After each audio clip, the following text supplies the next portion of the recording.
So I am great value, Andy. And for anyone who cares, so I appreciated what Vijaya was saying about setting context, about being first-generation immigrant and being from a border town. I am a girl born and raised in East Oakland, California, and so the last score I saw, the Warriors were up. So it's like it's 10 minutes standing between me, you, and this game. But we're not here for that. We're here to talk about bias in AI. And so what I really want to do is, one, to give you proper context. So again, I am a girl from East Oakland, California. And my grandparents were sharecroppers from Vicksburg, Mississippi. And they had third grade educations. And my mother's parents were educated. And so having that duality, everything is telling me I'm not supposed to be here, and I'm here. And I'm also giving you the Warrior score. So, but bias in AI, what are we thinking about? So when you talk about that, it's really important to think about you're dealing with how does this impact particularly marginalized communities? And I will put this in 4 buckets. So you have surveillance and pre-arrest, which is the facial recognition portion that Kara was talking about. And then you have the actual policing. So what systems are being used to tell where police should go, how many police should go, and that's a very interesting fun fact we'll get to. And then there is the sentencing piece of that, and then there is, well, frankly, the only thing I will probably ever applaud Trump for, which is the First Step Act. So what are marginalized communities? And I will allow you to just see this here, but it's a protected class of people. So you're thinking of racial and ethnic minorities, women, LGBTQ, differently abled folks. And so how do they move through the world, and how do these types of technologies impact them and affect them potentially in nefarious ways? So everyone who went, and did anybody try the facial recognition technology? Yes, okay. How many of you, okay, even better, how many of you have CLEAR or TSA PreCheck? Congratulations, you have given away your biometric data to the government and to private companies. And for someone like me who actually writes terms of service and privacy policies, I'm the person who writes all the things that you scroll, accept. So thank you.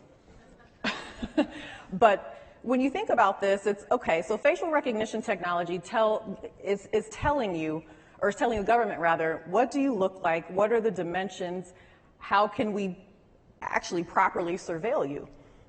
And we give all of that stuff away for convenience, such as TSA PreCheck or for CLEAR. And in my case, I am a California barred attorney. I have to now do fingerprints in order to keep my license. So the government literally knows everything about me.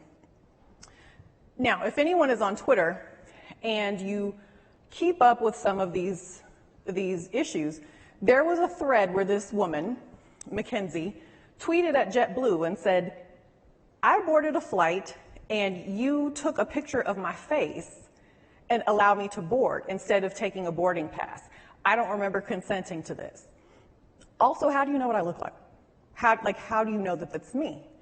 And the answer was, well, the United States Department of Homeland Security has your pictures. So it literally goes through that fast, and within 5 seconds it says, yes, this is Mackenzie, and Mackenzie can board. Now, the issue around that is biometric data is collected in a myriad ways, and we willingly give it. And the issue with that is, well, what are the ramifications for that, particularly for marginalized communities? And it could be something as simple as, so for me, makes me think of China. And they have social scores. So imagine if you jaywalk 2 years ago, and somehow that lowers your credit score, that determines whether or not you can travel, or determines, what are you able to do or what jobs are you able to apply for. And this is what's being implemented in China. And that is very, very scary, because you don't want something that you're doing, and this type of surveillance isn't just in your local mall or your favorite retail shops, it's everywhere. So President Trump signed an administrative order to have facial recognition technology implemented in all major airports. So Something like San Francisco, where they've recently banned it, it doesn't matter. You can't put the genie back in the bottle, because even if San Francisco isn't using it, all of you travel. So now you come to the part where, all right, facial recognition. Now the government has my fingerprints. They have my footprints from when I'm an infant. They have biometric data, the scan of my iris from Clear. Great, you know everything about me. So how do you actually find someone who is a criminal? And that's where predictive policing comes in. And here's the fun fact about the Warriors. So certain companies like HunchLab, they use moon phases, which is what this establishes. They use moon phases, team schedules, weather patterns, and historical data to determine where to send police and how many police to send. Now, I say that because, again, as a woman from East Oakland, they're showing the game at Oracle tonight. And it was 110 degrees here, but oddly enough, it was 103 degrees in Oakland today, which is crazy because city by the bay, and we're literally in the desert, it shouldn't be 7 degrees apart. So you have very warm temperatures, the team is down 3-1, and you're showing the game. What is that going to tell you? Well, if they lose, you're probably going to send more police in certain neighborhoods, which is actually a scary prospect because they're going to profile people who look like me, because that is what the historical data is going to tell you to do, and that historical data is already biased. So, and it doesn't account for gentrification, migration patterns, and if anybody is from the Bay Area, or if you are new to the Bay Area, a lot of people, particularly in tech, have now started to move to Oakland. So if you're not accounting for that particular migration pattern, you're going to send people to the wrong place. So now after you have facial recognition, we know what you look like, and then predictive policing, we know where to find you. Now you're being sentenced. There's sentencing AI technology for that as well. But the good news, or the partial good news, is President Trump signed the First Step Act. So it was a bipartisan bill, and it's essentially using AI to discern who can and cannot earn credits for either rehabilitative services, like educational courses, or certain trades. Now, the issue around that is someone like Paul Manafort is technically a victimless crime.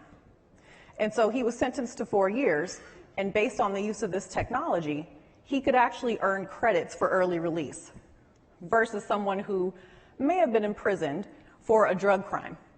Now, I will let you all discern whether you think who did or did not have more of a victimless crime,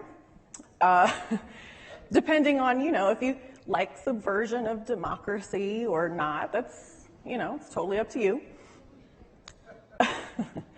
But the harder part around that is, so the Second Step Act, which I also like, and that is to reduce the recidivism rate.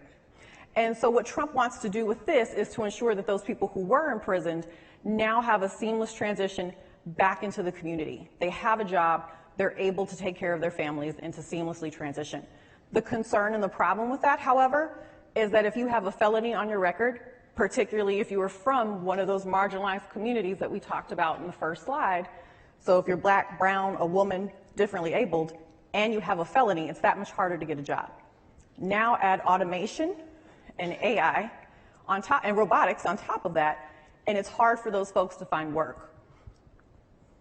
And then if you add the other component about particularly the cannabis industry, you are taking people who were imprisoned for something that is technically now legal and that John Boehner is on the board of a company for, in which he railed against decriminalization on the House floor. So, and what we want to do is make sure there's no disparate impact.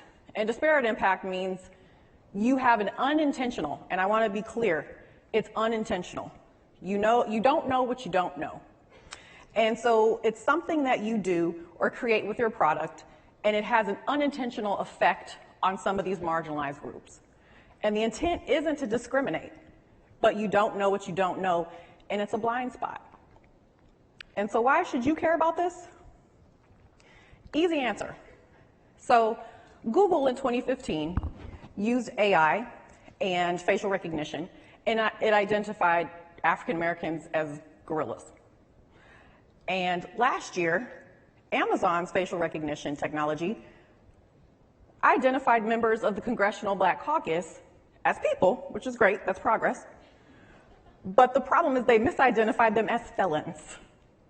And so why this should matter to you is that if it can misidentify me and misidentify your congressperson, imagine you're on a fantastic vacation in Costa Rica and you break your arm.